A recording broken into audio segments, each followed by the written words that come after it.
What's good, friends? My name is Joni. My writer and drag pseudonyms can be found thusly: J.D. Rowling and Rita Lynn. Here are my signs. What color and emotion are you right now, Joni? They don't have to be related.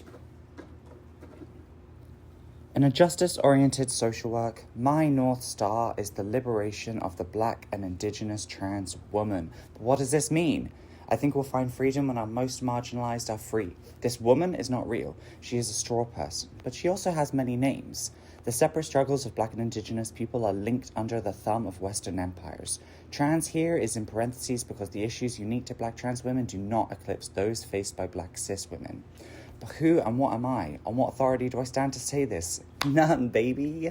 I'm just a girl. But if we're being specific, a white transsexual woman of mixed English and Scottish heritage. I navigate multiple disabilities. I'm a survivor of complexities and violences. I'm queer as hell, and I'm probably on the USA's terrorist watch list.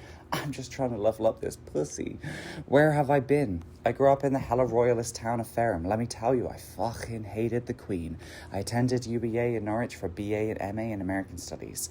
I've been an advocate for survivors of sexual and domestic violence, an event organizer, a bartender, a barista, an educator, an escort, a porn star, a stripper, a case manager, and an underpaid therapist for too many people. But before we ask where are we going, we need to ask where have we been? When the revolution comes, we need to know our history, or else we are doomed to repeat it forever. Know your rebels and your revolts. Shout out John Brown. Learn what you can from the textures of different languages and the meanings of multiple cultures. To me, to live on this land comes responsibility to know its history.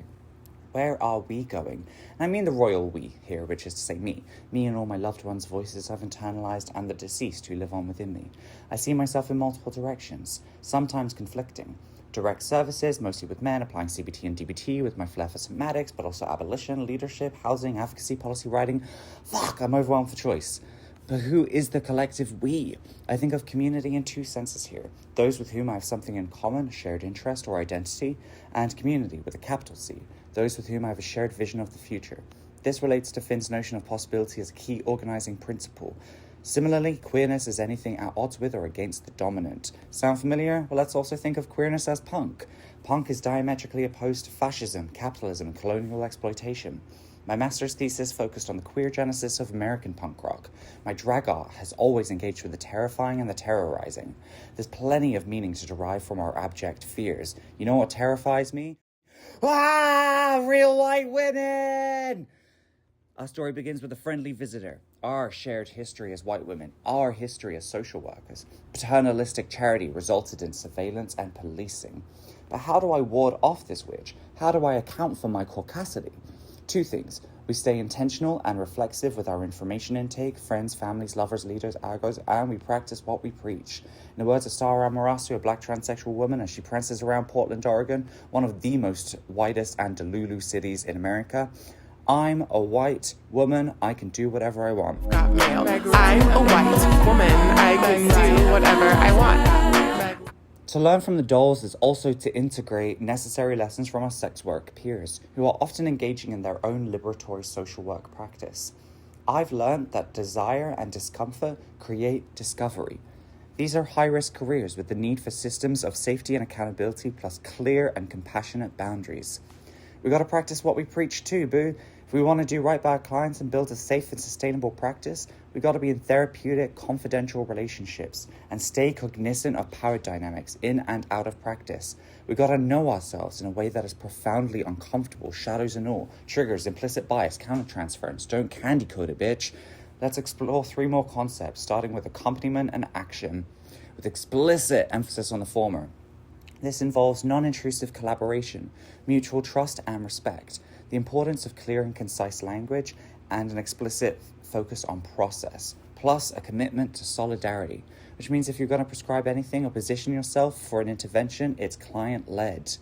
Possibility, bitch, the ability to reconcile past possibilities, the opportunity to propose future possibilities. When it comes to cognitive restructuring, forming restorative connections, and experiencing the world in its multiplicities, there is freedom to be found. Let's not forget the possibility of healing with the land. Universal trauma, the understanding that traumatic experiences are an inevitable and widespread part of human life. This is the very basis of trauma-informed care.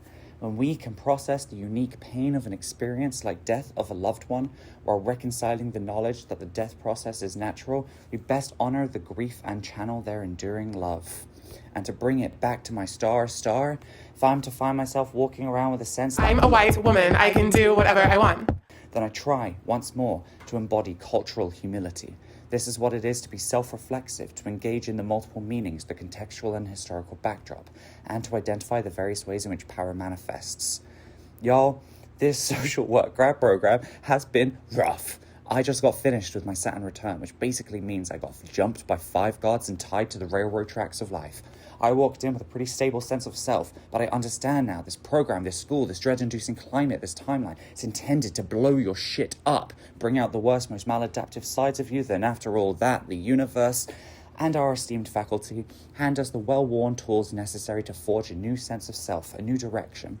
We are entering a fiery-ass season. We are being asked to burn away the excesses of our egos, our beliefs, our habits. We are being directed to continue the long, steady march towards liberation, which is why I turn to you, my peers. I'm here as part of your support system as you navigate this battlefield internally and collectively. I am a fiery little shithead, and if left unchecked, I'll start more fires than I know how to put out. But I know to thrive, I must pull on all the elements, all my resources, my community. We are perfectly imperfect, so I implore us to bring flexibility, love, and trust to our practice and our peers. It takes all kinds around the fire for the tribe to survive. Our strengths keep each other safe and sustained. I may not be a hunter and I'm barely a gatherer, but I am a healer and a guide. I will always try to find the nuance, move with love, and be boundaried. With love and solidarity, Joni.